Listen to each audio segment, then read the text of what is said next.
നമ്മൾ പഠനം പൂർത്തീകരിക്കുമ്പോൾ തന്നെ നമുക്ക് PSCയിലേക്ക് ഇറങ്ങുന്നതായിരിക്കാം കുറച്ചും കൂടെ നല്ലതെന്നാണ് എനിക്ക് തോന്നുന്നത്. കാരണം ഞാനൊക്കെ വളരെ ലേറ്റായിട്ടാണ് ഈ ഒരു മേഖലയിലേക്ക് എത്തിപ്പെട്ടത്. കോർപ്പറേറ്റിൽ എന്താണ് സംഭവിക്കുന്നത്, അവിടെ നമ്മൾ സാധാരണക്കാരായ എംപ്ലോയീസിന് അവിടെ എന്തൊക്കെയാണ് സംഭവിക്കുന്നതെന്നൊക്കെ തികച്ചും ഞാൻ നേരിട്ട് കണ്ടറിഞ്ഞ ഒരു സമയമായിരുന്നു ആ ഒരു കാലഘട്ടം എന്ന് പറയുന്നത്. LSTD ഓവർസിയറിലേക്ക് ഒരു സമയത്ത് ഈ ഓവർസിയറുടെ ജോബ് ഡ്യൂട്ടി എന്തായിരിക്കും? പല കുട്ടികൾക്കും ഇങ്ങനെ ജോലി കിട്ടി കഴിയുമ്പോൾ എന്താണ് ചെയ്യേണ്ടത്, അവരെ ഡ്യൂട്ടി എന്തായിരിക്കും ചെയ്യേണ്ടി വരിക എന്നുള്ളത് പല സംശയങ്ങളുണ്ടാവും. അപ്പോൾ അതൊന്ന് ജസ്റ്റ് ഒന്ന് പറഞ്ഞു കൊടുക്കാൻ പറ്റും? അപ്പോൾ ഇതുവരെ സംസാരിക്കാത്തവർ പോലും നമ്മളോട് ഏതെങ്കിലും ഒരു സാഹചര്യത്തിൽ കണ്ടുമുട്ടുകയാണെന്നുണ്ടെങ്കിൽ നമ്മളടുത്ത് വന്ന് വർത്തമാനം പറയുകയും ജോലി കാര്യങ്ങളെപ്പറ്റി അന്വേഷിക്കുകയും അങ്ങനെ വളരെ കൗതുകത്തോടു കൂടിയാണ് ആളുകൾ നമ്മളെ കാണുന്നത്. KPBR എന്ന് പറഞ്ഞിട്ടുണ്ടെങ്കിൽ പഞ്ചായത്തുകൾ ഫോളോ ചെയ്യുന്നതാണ്. പിന്നെ ഒന്ന് KMBR എന്ന് പറയുമ്പോൾ അത് മുനിസിപ്പാലിറ്റികളിൽ ഫോളോ ചെയ്യുന്നതാണ്. ഇനി വരാനിരിക്കുന്ന എക്സാമുകളിൽ LSTD ഗ്രേഡ് 3 ആണ് നമ്മൾ ഏറ്റവും കൂടുതൽ വേക്കൻസികൾ പ്രതീക്ഷിക്കുന്നത്. അപ്പോൾ ഈ ഒരു പോസ്റ്റിലേക്ക് നമ്മൾ പഠിക്കുമ്പോൾ ഇതെങ്ങനെ ജോലിയിലേക്ക് കിട്ടും, ഏത് രീതിയിലാണ് പഠിക്കേണ്ടത്, ഈ തുടങ്ങിയിട്ടുള്ള സംശയങ്ങളായിരിക്കും എല്ലാവർക്കും ഉണ്ടായിരിക്കുക. അപ്പോൾ ഇതൊക്കെ കൃത്യമായി മനസ്സിലാക്കാൻ വേണ്ടിയിട്ട് LSTD ഗ്രേഡ് 3 ആയി വർക്ക് ചെയ്യുന്ന ഒരാൾ നമ്മുടെ കൂടെയുണ്ട്. നമ്മുടെ കൂടെയുള്ളത് രാഹുലാണ്. രാഹുൽ വയനാട് പനവരം ഗ്രാമപഞ്ചായത്തിൽ 3rd ഗ്രേഡ് ഓവർസിയറായിട്ട് വർക്ക് ചെയ്യുകയാണ്. അപ്പോൾ കൂടുതൽ വിശേഷങ്ങൾ അറിയാനായിട്ട് നമുക്ക് രാഹുലിനോട് ചോദിച്ചറിയാം. Welcome to the session. Thank you. അപ്പോൾ PSC ജോലി എന്ന് പറയുന്നത് എല്ലാവർക്കും ഭയങ്കര ആഗ്രഹമുള്ള ഒരു സ്വപ്ന തുല്യമായിട്ടുള്ള സംഭവമാണ്. അപ്പോൾ ഈ ഒരു ജോലിയിലേക്ക് എത്താൻ വേണ്ടിയിട്ട് രാഹുൽ എങ്ങനെയാണ് ഇതിൽ എത്തിപ്പെട്ടത്? തികച്ചും യാദൃശ്ചികമായിട്ടാണ് ഞാൻ ഈ ഒരു PSC മേഖലയിലേക്ക് ഞാൻ എത്തിപ്പെട്ടത്. ഞാൻ 2018 കാലഘട്ടത്തിലാണ് ഞാൻ എൻ്റെ പഠനമൊക്കെ പൂർത്തിയാക്കി ഞാൻ ഒരു ജോബിനായിട്ട് അന്വേഷിച്ചിറങ്ങിയത്. അപ്പോൾ ആ ഒരു കാലഘട്ടത്തിലൊന്നും എനിക്ക് ഈ ഒരു PSC എന്നുള്ളത് എൻ്റെ ഒരു സ്വപ്നത്തിലേ ഉണ്ടായിരുന്ന ഒന്നല്ലായിരുന്നു. പിന്നീട് ഞാനൊരു പ്രൈവറ്റ് ഫേമിൽ വർക്ക് ചെയ്തു. അവിടെ ഒരു മൾട്ടിനാഷണൽ കമ്പനിയായിരുന്നു, വളരെ പ്രശസ്തമായിട്ടുള്ള കമ്പനി തന്നെയാണ്. പക്ഷേ അവിടെ ഞാനൊരു 1.5 വർഷത്തോളം, ഏകദേശം കൊറോണ ആ ഒരു കാലഘട്ടത്തിൽ വരെ ഞാൻ അവിടെ വർക്ക് ചെയ്തിരുന്നു. അപ്പോൾ അവിടുത്തെ ഒരു കഷ്ടപ്പാടും കാര്യങ്ങളും വളരെ ഒരു കോർപ്പറേറ്റ് യുഗം, കോർപ്പറേറ്റിൽ എന്താണ് സംഭവിക്കുന്നത്, അവിടെ നമ്മൾ സാധാരണക്കാരായ എംപ്ലോയീസിന് അവിടെ എന്തൊക്കെയാണ് സംഭവിക്കുന്നതെന്നൊക്കെ തികച്ചും ഞാൻ നേരിട്ട് കണ്ടറിഞ്ഞ ഒരു സമയമായിരുന്നു ആ ഒരു കാലഘട്ടം എന്ന് പറയുന്നത്. ഈ ഒരു സമയത്താണ് ഈ കൊറോണ വരുന്നതും. അപ്പോൾ ഈ കൊറോണയാണ് എന്നെ ശരിക്കും ഈ ഒരു PSCയിലേക്ക് എത്തിച്ചതെന്ന് വേണമെങ്കിൽ പറയാം. അപ്പോൾ ഈ വളരെ കഷ്ടപ്പാട് നിറഞ്ഞ ഈ ഒരു ജോലി സാഹചര്യത്തിൽ നിന്നും ഞാൻ ഈ ഒരു കുറച്ച് നാളും ഈ ലോക്ക്ഡൗൺ ഒക്കെ വന്നപ്പോൾ ഈ കുറച്ച് കാലം ഈ വീട്ടിലൊക്കെ ഇരുന്ന് കഴിഞ്ഞാൽ പിന്നെ എനിക്ക് എന്തുകൊണ്ട് നമുക്ക് PSCയിലേക്ക് ഇറങ്ങിക്കൂടാ, ഈ ഒരു എന്തുകൊണ്ടൊന്ന് ട്രൈ ചെയ്തുകൂടാ എന്നുള്ളൊരു ക്വസ്റ്റ്യൻ എന്നിൽ തന്നെ ഉരുത്തിരിഞ്ഞ് വരും. പിന്നെ ഞാൻ അതിലേക്ക് ഇറങ്ങുകയും പിന്നെ കുറേ നാളത്തെ ഒരു പരിശ്രമത്തിന് ശേഷം ഈ ജോലിയിലേക്ക് എത്തിപ്പെടുകയാണ് ചെയ്തത്. അപ്പോൾ നമുക്ക് ഇപ്പോൾ ഈ പറഞ്ഞ പോലെ ഇപ്പം ജോലി കിട്ടിക്കഴിഞ്ഞു. അപ്പോൾ ജോലി കിട്ടിക്കഴിഞ്ഞ സമയത്ത് നമുക്ക് വീട്ടിലാണെങ്കിലും നാട്ടിലാണെങ്കിലും ഒക്കെ ഇതിന് മുൻപും അതിന് ശേഷം ജോലി കിട്ടിയതിന് ശേഷം ഒരുപാട് മാറ്റങ്ങൾ രാഹുലിൻ്റെ ജീവിതത്തിൽ തന്നെ ഉണ്ടായിട്ടുണ്ടാവും. അപ്പോൾ അതൊന്ന് ജസ്റ്റ് ഒന്ന് പറയാൻ പറ്റും? വളരെ നോട്ടീസബിൾ ആയിട്ടുള്ളൊരു മാറ്റമാണ് അതിന് ശേഷം. ജോലിക്ക് മുമ്പും ജോലിക്ക് ശേഷം എന്ന് വേണമെങ്കിൽ തന്നെ നമുക്കത് എടുത്തു പറയാവുന്നതാണ്. കാരണം എന്ന് വെച്ചിട്ടുണ്ടെങ്കിൽ നമ്മുടെ സ്റ്റാറ്റസ് തന്നെ കംപ്ലീറ്റ്ലി ചേഞ്ച് ആവുകയാണ്. ഒരു സർക്കാർ ജോലിക്കാരൻ എന്ന് പറയുമ്പോൾ നമ്മുടെ സമൂഹം നമ്മളെ പിന്നെ കാണുന്നത് പിന്നെ വേറൊരു തരത്തിലാണ്. നമുക്ക് വളരെ റെസ്പെക്റ്റ് കിട്ടുന്ന രീതിയിലുള്ളൊരു പെരുമാറ്റമാണ് പിന്നെ നമുക്ക് ജനങ്ങളിൽ നിന്നും മൊത്തത്തിൽ സമൂഹത്തിൽ നിന്ന് ഉണ്ടാകുന്നതെന്ന് പറയുന്നത്. അപ്പോൾ ഇതുവരെ സംസാരിക്കാത്തവർ പോലും നമ്മളോട് ഏതെങ്കിലും ഒരു സാഹചര്യത്തിൽ കണ്ടുമുട്ടുകയാണെന്നുണ്ടെങ്കിൽ നമ്മളടുത്ത് വന്ന് വർത്തമാനം പറയുകയും ജോലി കാര്യങ്ങളെപ്പറ്റി അന്വേഷിക്കുകയും അങ്ങനെ വളരെ കൗതുകത്തോടു കൂടിയാണ് ആളുകൾ നമ്മളെ കാണുന്നത്. അപ്പോൾ അതൊക്കെ കാണുമ്പോൾ നമ്മളോട് തന്നെ ഒരു വളരെ നമുക്കൊരു സന്തോഷം തോന്നുന്നൊരു നിമിഷമാണത്. അപ്പോൾ 3rd ഗ്രേഡ് ഓവർസിയർ എന്ന് എല്ലാവരും പറയുന്നുണ്ട്. അത് LSTD ആണ് നമ്മൾ ഇപ്പോൾ വന്നിട്ടുള്ളത്. അപ്പോൾ ഓൾറെഡി രാഹുൽ വർക്ക് ചെയ്യുന്ന ആ ഒരു പോസ്റ്റിലെയാണ്.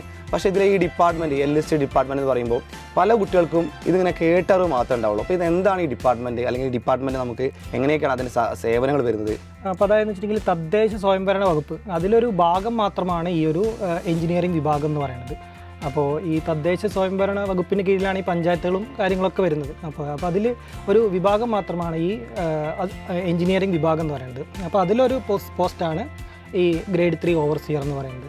അപ്പോൾ അവിടെ ആളുകൾ പ്രധാനമായിട്ടും വരുന്നത് വെച്ചിട്ടുണ്ടെങ്കിൽ കെട്ടിട നിർമ്മാണപരമായിട്ടുള്ള ആവശ്യങ്ങൾക്കും പിന്നെ പഞ്ചായത്ത് തന്നെ നേരിട്ട് നടത്തുന്ന വർക്കുകളുടെ കാര്യങ്ങളുമായിട്ട് ബന്ധപ്പെട്ട കരാറുകാർ ഇവരാണ് പ്രധാനമായും ഈ അസിസ്റ്റൻ്റ് എഞ്ചിനീയറുടെ ഓഫീസിലേക്ക് പ്രധാനമായിട്ടും അവരുടെ ആവശ്യങ്ങൾക്കായിട്ട് വരുന്നത്. LSTD ഗ്രേഡ് 3ലേക്ക് പോസ്റ്റിൽ വർക്ക് ചെയ്യുന്ന സമയത്ത് ജോലി കിട്ടിക്കഴിയുമ്പോൾ പലരും പറയാറുണ്ട് ഇത് ഭയങ്കരമായിട്ട് നമുക്ക് ജോബിലേക്ക് ഭയങ്കര പ്രഷർ കൂടുതലാണ്, മീൻസ് വർക്ക് പ്രഷർ കൂടുതലാണ്, അതുകൊണ്ട് തന്നെ ഈ ജോബ് ഇട്ടെറിഞ്ഞ് പോകുന്നു എന്ന പല രീതിയിൽ പല ആൾക്കാരും പറയാറുണ്ട്. അങ്ങനെയൊക്കെ സത്യത്തിലുണ്ടോ? ഇത് നമ്മളെങ്ങനെ ഇതിനെ കൈകാര്യം ചെയ്യുന്നു എന്നതിനെ അപേക്ഷിച്ചാണ് നമുക്കിത് പ്രഷർ വരുന്നതും നമുക്ക് സ്ട്രെയിൻ വരുന്നതും ഒക്കെ. അതായത് വെച്ചിട്ടുണ്ടെങ്കിൽ നമുക്ക് പ്രധാനമായും നമുക്ക് 2 തരത്തിലുള്ള വർക്കുകളാണ് നമുക്കൊരു ഓവർസിയർക്ക് ചെയ്യേണ്ടതായിട്ടുള്ളത്. അതായത് എന്ന് വെച്ചിട്ടുണ്ടെങ്കിൽ കെട്ടിടങ്ങളുടെ പെർമിറ്റുമായിട്ട് ബന്ധപ്പെട്ടതും പിന്നെ ഒന്നെന്ന് വെച്ചിട്ടുണ്ടെങ്കിൽ പഞ്ചായത്ത് നേരിട്ട് നടത്തുന്ന വർക്കുമായിട്ട് ബന്ധപ്പെട്ട്. അപ്പോൾ നമ്മളെന്ന് വെച്ചിട്ടുണ്ടെങ്കിൽ ഈ ഒരു വർക്ക് നമ്മൾ അല്ലെങ്കിൽ ഈ ഒരു ഫയലുകൾ നമ്മൾ പെൻഡിങ്ങിൽ വെച്ച് കഴിഞ്ഞിട്ടുണ്ടെങ്കിൽ നമുക്കത് അതിൻ്റേതായിട്ടുള്ളൊരു പ്രഷർ വരും. പക്ഷേ അത് നമ്മൾ വളരെ സമയബന്ധിതമായിട്ട് നമ്മൾ കറക്റ്റായിട്ടത് ഫോളോ ചെയ്ത് പോവുകയാണെന്നുണ്ടെങ്കിൽ വളരെ നമുക്ക് എന്താ പറയുക, നമുക്ക് എൻജോയ് ചെയ്തുകൊണ്ട് വർക്ക് ചെയ്യാൻ പറ്റുന്നൊരു മേഖലയാണ് LSTD എന്ന് പറയുന്നത്. അപ്പോൾ അതുപോലെ തന്നെ ഈ ഓവർസിയർ എന്ന് പറയുന്ന പോസ്റ്റ് ഇപ്പോൾ നമുക്ക് PWD ഉണ്ട്, അതുപോലെ LSTD, ഇറിഗേഷൻ തുടങ്ങി ഒരുപാട് ഡിപ്പാർട്ട്മെൻറ്റിലുണ്ട്. അപ്പോൾ നമ്മൾ LSTD ഓവർസിയറിലേക്ക് വരുന്ന സമയത്ത് ഈ ഓവർസിയറുടെ ജോബ് ഡ്യൂട്ടി എന്തായിരിക്കും? പല കുട്ടികൾക്കും ഇങ്ങനെ ഒരു ജോലി കിട്ടി കഴിയുമ്പോൾ എന്താണ് ചെയ്യേണ്ടത്, അവരെ ഡ്യൂട്ടി എന്തായിരിക്കും ചെയ്യേണ്ടി വരിക എന്നുള്ളത് പല സംശയങ്ങളുണ്ടാവും. അതായത് ഈ LSTD ഈ ഒരു വിഭാഗത്തിൽ നമ്മൾ ഓവർസിയർ ഡ്യൂട്ടി എന്ന് പറയുന്നത് നമുക്ക് പ്രധാനമായിട്ടും 2 തരത്തിലാണ് വരുന്നത്. അതായത് വെച്ചിട്ടുണ്ടെങ്കിൽ ഒന്നെന്ന് വെച്ചിട്ടുണ്ടെങ്കിൽ നേരിട്ടാണ്, ഓവർസിയറുമായിട്ട് ഡയറക്റ്റാണ്. അതായത് ഒന്നെന്ന് വെച്ചിട്ടുണ്ടെങ്കിൽ ഈ കെട്ടിടങ്ങളുടെ നിർമ്മാണവുമായിട്ട് ബന്ധപ്പെട്ട അനുമതി അല്ലെങ്കിൽ അതിൻ്റെ കംപ്ലീറ്റ് ചെയ്ത് കഴിഞ്ഞാൽ അതിൻ്റെ കംപ്ലീഷൻ സർട്ടിഫിക്കറ്റ്. അപ്പോൾ ഇത്തരത്തിൽ ഈ ഒന്നിത്, പിന്നെ ഒന്നെന്ന് പറയുന്നത് പിന്നെ ഈ പഞ്ചായത്ത് നേരിട്ട് നടത്തുന്ന വർക്കിൻ്റെ കാര്യങ്ങൾ സൂപ്പർവൈസ് ചെയ്യുക എന്നുള്ളതാണ്. അതിൻ്റെ എസ്റ്റിമേറ്റ് തയ്യാറാക്കുക, അതിനുശേഷം അത് എക്സിക്യൂട്ട് ചെയ്യുക, അതിൻ്റെ പേപ്പർ വർക്ക് ചെയ്യുക, അതിൻ്റെ ടെക്നിക്കൽ സാങ്ഷൻ നേടിയെടുക്കുക. പിന്നെ ഒന്ന് നേരത്തെ പറഞ്ഞ പോലെ തന്നെ എന്താണ് ഈ ഒരു കെട്ടിടങ്ങളുടെ നിർമ്മാണവുമായിട്ട് ബന്ധപ്പെട്ട പെർമിറ്റ്, പിന്നെ അതിൻ്റെ കംപ്ലീറ്റ് ചെയ്തതിന് ശേഷമുള്ള കംപ്ലീഷൻ സർട്ടിഫിക്കറ്റ് അല്ലെങ്കിൽ വീട്ട് നമ്പർ കിട്ടാൻ വേണ്ടിയിട്ടുള്ള, കെട്ടിട നമ്പർ കിട്ടാൻ വേണ്ടിയിട്ടുള്ള റിപ്പോർട്ട് തയ്യാറാക്കുക. ഇതൊക്കെയാണ് പ്രധാനമായിട്ടും ഓവർസിയറിൻ്റെ ഡ്യൂട്ടി എന്ന് പറയുന്നത്. അതായത് ഈ ഒരു കെട്ടിടങ്ങളുടെയൊക്കെ നിർമ്മാണം അത് ചട്ടപ്രകാരമാണോ നമ്മളത് നോക്കുന്നതെന്ന് വെച്ചിട്ടുണ്ടെങ്കിൽ KMBR, KPBR ഈ 2 നിയമങ്ങൾ അടിസ്ഥാനപ്പെടുത്തിയാണ്. അതായത് വെച്ചിട്ടുണ്ടെങ്കിൽ KPBR എന്ന് പറഞ്ഞിട്ടുണ്ടെങ്കിൽ പഞ്ചായത്തുകൾ ഫോളോ ചെയ്യുന്നതാണ്, പഞ്ചായത്തിൽ ഫോളോ ചെയ്യുന്നതാണ് KPBR, അതായത് കേരള പഞ്ചായത്ത് ബിൽഡിംഗ് റൂൾ. പിന്നെ ഒന്ന് KMBR എന്ന് പറയുമ്പോൾ അത് മുനിസിപ്പാലിറ്റികളിൽ ഫോളോ ചെയ്യുന്നതാണ്.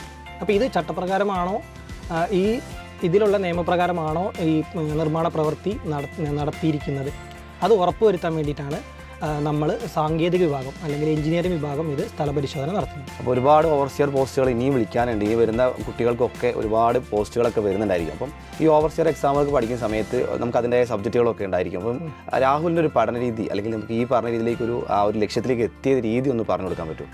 1 വർഷത്തോളം പഠിച്ചതിന് ശേഷമാണ് ഞാൻ പിന്നീട് റാങ്ക് ലിസ്റ്റുകളിലും പിന്നീട് അത് ജോലിയിലേക്കൊക്കെ എത്തിയതെന്ന് വെച്ചിട്ടുണ്ടെങ്കിൽ. അപ്പോൾ ഈ ഒരു ഓവർസിയർ പോസ്റ്റിലേക്ക് നമ്മൾ ട്രൈ ചെയ്യുമ്പോൾ നമ്മൾ പ്രധാനമായിട്ടും നമ്മൾ നോക്കാനുള്ളതെന്ന് വെച്ചിട്ടുണ്ടെങ്കിൽ ഈ ITI ടെക്സ്റ്റ് ബുക്ക്, നിമി ടെക്സ്റ്റ് ബുക്കാണ് നമ്മൾ പ്രധാനമായിട്ടും നമ്മൾ ഫോളോ ചെയ്യേണ്ടത്. അപ്പോൾ അത് കറക്റ്റായിട്ട് പഠിക്കുക, അതിൻ്റെ കാര്യങ്ങൾ ഇമ്പോർട്ടൻ്റ് ആയിട്ടുള്ള പോയിൻറ്റുകൾ നോട്ട് ചെയ്യുക, മോക്ക് ടെസ്റ്റുകൾ ചെയ്യുക, നിരന്തരമായിട്ട് മോക്ക് ടെസ്റ്റുകൾ ചെയ്യുക, നന്നായിട്ട് റിവിഷൻ ചെയ്യുക. ഇങ്ങനെയൊക്കെ ചെയ്ത് കഴിഞ്ഞിട്ടെങ്കിൽ തന്നെ നമുക്ക് ഷുവറായിട്ടും നമുക്ക് റാങ്ക് ലിസ്റ്റിൽ നല്ല റാങ്കിലേക്ക് തന്നെ എത്തിച്ചേരാനായിട്ട് സാധിക്കും. ഈ പഠിക്കുന്ന സമയത്ത് പലപ്പോഴും നമുക്കൊന്ന് ബാക്കോട്ട് പോകാനുള്ള ഒരു ടെൻഡൻസി, അപ്പോൾ നമ്മളെ മനുഷ്യരാണെങ്കിൽ എപ്പോഴും നമുക്ക് പഠിക്കുന്ന സമയത്ത് ഒരു കാര്യം ചെയ്യുന്ന സമയത്ത് അത് കംപ്ലീറ്റ് ചെയ്യാൻ പറ്റാത്തൊരവസ്ഥ ഉണ്ടാവാറുണ്ട്. അപ്പോൾ ആ ഒരു അവസ്ഥകൾ വരുന്ന സമയത്ത് അതെങ്ങനെ ഓവർകം ചെയ്തത്?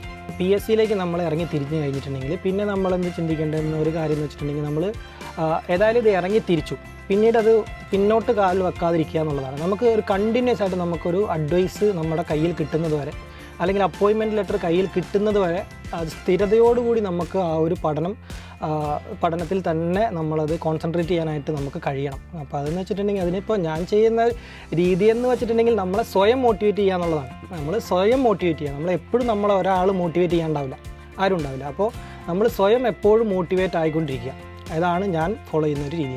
ഇപ്പോൾ ഈ കുട്ടികളൊക്കെ ഇപ്പോൾ 18 വയസ്സ് കഴിയുമ്പോൾ നമുക്ക് PSC എഴുതാൻ തുടങ്ങാൻ പറ്റും. പല പോസ്റ്റുകൾക്കും 18 വയസ്സാണ് തുടക്കം. പലരും എന്ത് ചെയ്യുന്നത് വെച്ചാൽ ജോലിയിലേക്ക് പോയി പ്രൈവറ്റിലൊരു ആ ഒരു രീതിയിലേക്ക് വർക്ക് ചെയ്തതിന് ശേഷം കുറച്ച് കഴിയുമ്പോഴാണ് ജോലിയിൽ PSCയിലേക്ക് വരണമെന്ന് ചിന്തിച്ച് തുടങ്ങുക. അപ്പോൾ അവരോട് ഈ പറഞ്ഞ പോലെ ഒരു 25-30 വയസ്സ് എത്തിയ ആൾക്ക് പിന്നീട് പഠിച്ചാൽ കിട്ടുമോ, അല്ലെങ്കിൽ ആ ഒരു നേരത്തെ തുടങ്ങേണ്ടിയിരുന്നോ എന്ന രീതിയിലൊക്കെ എന്തെങ്കിലും പറഞ്ഞു കൊടുക്കാൻ, ഒരു അഡ്വൈസായിട്ട് കൊടുക്കാൻ എന്തെങ്കിലും ഉണ്ടോ? നമ്മൾ പഠനം പൂർത്തീകരിക്കുമ്പോൾ തന്നെ നമുക്ക് PSCയിലേക്ക് ഇറങ്ങുന്നതായിരിക്കാം കുറച്ചും കൂടെ നല്ലതെന്നാണ് എനിക്ക് തോന്നുന്നത്. കാരണം ഞാനൊക്കെ വളരെ ലേറ്റായിട്ടാണ് ഈ ഒരു മേഖലയിലേക്ക് എത്തിപ്പെട്ടത്.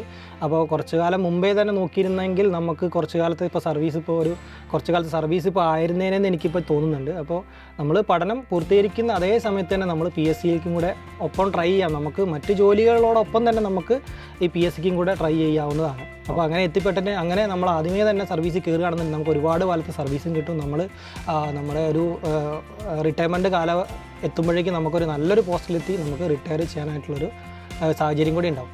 അപ്പോൾ നമ്മൾ ഈ ഓരോ ഡിപ്പാർട്ട്മെൻറ്റിൽ നടക്കുന്ന എക്സാമുകളുടെയും സിലബസ് PSC തരാറുണ്ട്. അപ്പോൾ ഈ PSC തരുന്ന സിലബസ് വെച്ച് ആ സിലബസ് മാത്രം കംപ്ലീറ്റ് ചെയ്താൽ ജോലി കിട്ടുമോ എന്ന രീതിയിലുള്ള ഒരുപാട് ഡൗട്ടുകൾ കുട്ടികൾ ചോദിക്കാറുണ്ട്. അതായത് വെച്ചിട്ടുണ്ടെങ്കിൽ നമ്മൾ സിലബസിൽ മാത്രം ഒതുങ്ങാതെ നമ്മൾ ആ ഒരു സിലബസിലുള്ള സബ്ജക്റ്റുകൾ നമ്മൾ പഠിക്കാനായിട്ട് ശ്രമിക്കുക. അപ്പോൾ നമുക്ക് ഈ ഓരോ എക്സാം വരുമ്പോഴും അതിന് വേണ്ടിയിട്ട് ഒരു പ്രിപ്പയർ ചെയ്യേണ്ടതായിട്ടുള്ള ആവശ്യമില്ല. അങ്ങനെ പഠിക്കുകയാണെന്നുണ്ടെങ്കിൽ നമുക്ക് ഈ ഓരോ എക്സാമിനും വേണ്ടി സിലബസ് പ്രകാരം നമുക്ക് പഠിക്കേണ്ട ഒരു അവസ്ഥ വരില്ല. അപ്പോൾ പിന്നീട് എന്ന് വെച്ചിട്ടുണ്ടെങ്കിൽ ഇതേപോലെ തന്നെ ഈ പഠനത്തോടൊപ്പം തന്നെ നമ്മൾ എന്ത് ചെയ്യുക, ഈ മോക്ക് ടെസ്റ്റുകൾ ഒരുപാട് ചെയ്യുക. മോക്ക് ടെസ്റ്റുകൾ നല്ല രീതിയിൽ ചെയ്യുക, റിവിഷൻ ചെയ്യുക. നമ്മൾ പഠിക്കുന്ന പുതിയ കാര്യങ്ങൾ പഠിക്കുന്നതിനേക്കാളും കൂടുതൽ കോൺസെൻട്രേഷൻ നമ്മൾ പഠിച്ച കാര്യങ്ങൾ നമ്മൾ വീണ്ടും ഓർക്കുന്നുണ്ടോ എന്നുള്ളതിനെപ്പറ്റി നമ്മൾ എപ്പോഴും റിവൈസ് ചെയ്തുകൊണ്ടിരിക്കുക. ഓക്കെ, അതാണ് എല്ലാവർക്കും പറ്റുന്നൊരു കാര്യം എന്ന് വെച്ചാൽ നമ്മൾ പുതിയത് പോയിക്കൊണ്ടേയിരിക്കും. അപ്പോൾ നമ്മൾ ആദ്യം പഠിച്ചു വെച്ചൊക്കെ മറന്നുപോകും. അപ്പോൾ ആ ഒരു അവസ്ഥ വരാതിരിക്കാതെ നമ്മൾ സ്ഥിരമായിട്ട് മോക്ക് ടെസ്റ്റ് ചെയ്യുക. നമ്മൾ പഠിച്ച കാര്യങ്ങൾ റിവൈസ് ചെയ്തുകൊണ്ടേയിരിക്കുക. പുതിയ കാര്യങ്ങൾ പഠിക്കുന്നതോടൊപ്പം പഴയ കാര്യങ്ങൾ റിവൈസ് ചെയ്യുക. റിവിഷന് കൂടുതൽ ഇമ്പോർട്ടൻസ് കൊടുക്കുക. അപ്പോൾ ഈ ITI കഴിഞ്ഞിട്ടും അതുപോലെ തന്നെ ഡിപ്ലോമ കഴിഞ്ഞ് BTech കഴിഞ്ഞ് ജസ്റ്റ് കഴിഞ്ഞിറങ്ങിയ കുട്ടികളൊക്കെ അപ്പോൾ ഈ രീതിയിൽ നിൽക്കുന്ന കുട്ടികളുണ്ടായിരിക്കും. അപ്പോൾ ഇനി വരുന്ന കുട്ടികളൊക്കെ ഉണ്ടാവും. അപ്പോൾ ഇവരോടൊക്കെ എന്താണ് രാഹുലിന് പറയാനുള്ളത്? അപ്പോൾ അതായത് വെച്ചിട്ടുണ്ടെങ്കിൽ നമ്മൾ ഈ പഠനം പൂർത്തിയാക്കാൻ നിൽക്കാതെ തന്നെ അപ്പോൾ അവസാന ഒരു സെമസ്റ്ററിലേക്ക് എത്തുമ്പോൾ തന്നെ നമ്മുടെ ഈ അവിടെ തന്നെ നമ്മൾ സ്റ്റാർട്ട് ചെയ്യണം. നമുക്കൊരു ഡിലേ ഉണ്ടാവാൻ പാടില്ല എന്നുള്ളതാണ്. ഒരുപാട് ഓപ്പർച്യൂണിറ്റീസ് ഉണ്ട്. അപ്പോൾ ഈ PSCയിൽ മാത്രം ഒതുങ്ങാതെ മറ്റ് കോമ്പറ്റീറ്റീവ് എക്സാംസിൽ എല്ലാത്തിലും നല്ലതുപോലെ ട്രൈ ചെയ്യുക.